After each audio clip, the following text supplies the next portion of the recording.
oduu ammeem USA Ameerikaan iddoowwan gabbisanii kularaa Iraan sadii haleeltee jirti jechuun dhaga'ame. USA Ameerikaan iddoowwan gabbisanii kularaa Iraan sadii haleeluun pirezidaantiin Doonaald Tiraamp himan. Iddoowwan kunneenis Forodoo, Naataanzii fi Isfahaan kan jedhaman yoo ta'u, USA Ameerikaan haleellaa buufataalee kanneen irratti raawwattu xumurteetti jedhaniiru. Forodoo, Naataanzii fi Isfahaan dabalatee iddoowwan gabbisanii kularaa sadan Iraan irratti haleellaa baay'ee milkaa'aa ta'e xumurree jirra. Xiyyaaronni hundi amma naannoo qilleensa Iraanii ala jira jechuun Tiraamp miidiyaa hawaasummaa isaanii Truth jedhamu irratti barreessanii jiraniin. Haleellaa USA Ameerikaan iddoowwan gabbisanii kularaa sadan irratti raawwatte kanas aangawoonni Iraan mirkaneessanii jiraniin. Oduma san fakkaatu USA Ameerikaan tarkaanfii waraanaa Iraan irratti fudhachuu eegaluun ishee nageenya addunyaatiif yaaddoo qabdi jedhan UN'n. Ameerikaan tarkaanfii waraanaa dhaabbilee nukleeraa Iraan irratti fudhachuu eegaluu isheen kallattiidhaan nageenyaa fi tasgabbii addunyaatti yaaddoo cimaa kan uumu akka ta'e barreessaa olaanaa dhaabbata biyyoota gamtoomanii Antonio Guterres akeekkachiisan. Pirezidaantii USA Ameerikaa Doonaald Tiraamp Israa'el deeggaruudhaan tarkaanfii waraanaa Iraan irratti fudhachuu fi dhiisuu murtee isaanii torban lama keessatti akka beeksisan dhaabbatanii turaniin. Halkan edaa ammoo murtee isaanii kana ifatti osoo hin beeksisin xiyyaarota waraanaa erguudhaan iddoowwan gabbisanii kularaa Iraan sadii irratti haleellaa raawwachuu isaanii gabaafamee jira.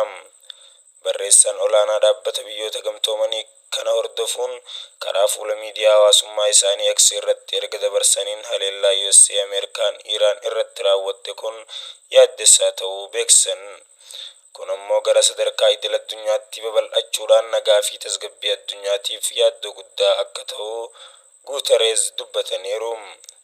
Biyyoonni miseensa dhaabbata mootummoota gamtoomanii hundi chaartara dhaabbatichaa fi seera addunyaa akka kabajanis gaafataniiru.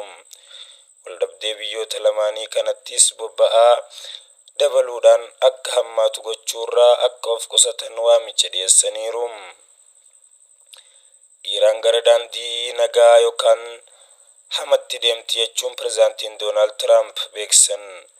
USA Ameerikaan erga Iraan irratti haleellaa raawwatte booda pirezidaantiin Doonaald Tiraamp ammas nagaa yookaan gaddisiisaa ta'a jechuudhaan dubbatanii jiraniin. Tiraamp dubbii isaanii kanaan ija guyyoota 8 darbaniin yoo ilaalame Iraaniif nagaa gaarii yookaan balaa hamaa ta'a jechuun akeekkachiisaniiru. Pirezidaantichi ministeera muummee Israa'el Biniyaam Netanyaahus galateeffataniiru. Iraan haleellaa USA Ameerikaa irratti raawwatte hordofee balaa bara baraatu ishee hordofa jechuun akeekkachiifte.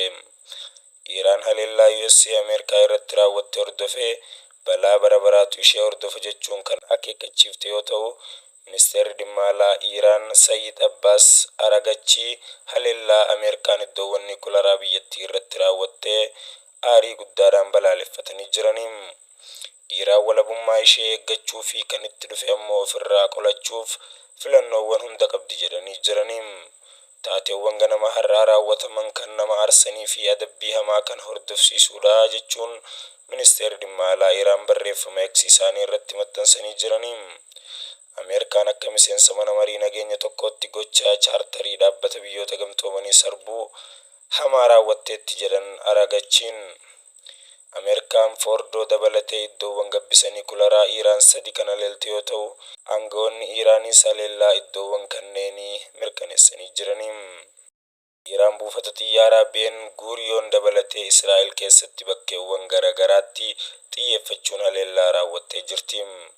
Akka TV mootummaa Iraan gabaasetti bakkeewwan haleellaa Iraan irratti xiyyeeffatan biroo buufataaleen deeggarsaa, ajajaa fi wirtuuwwan to'annoo akkasumas wirtuuwwan qorannoo baayoloojikaalaa dabalataa. Miidiyaaleen mootummaa Iraan akka jedhanitti Islaamic Revolutionary Guard Corps haleellaan kun misaa'ila fageenya dheeraa deemu fayyadamuu ta'uu beeksisanii jiraniin. Tiraamp haleellaa raawwachuu Iraanii fi uummata USA ganee jira. Ministeerri Haajaa Alaa Iraan pirezidaantiin Ameerikaa kan filatame waraanaa gama keenya jiru goolabuuf ture.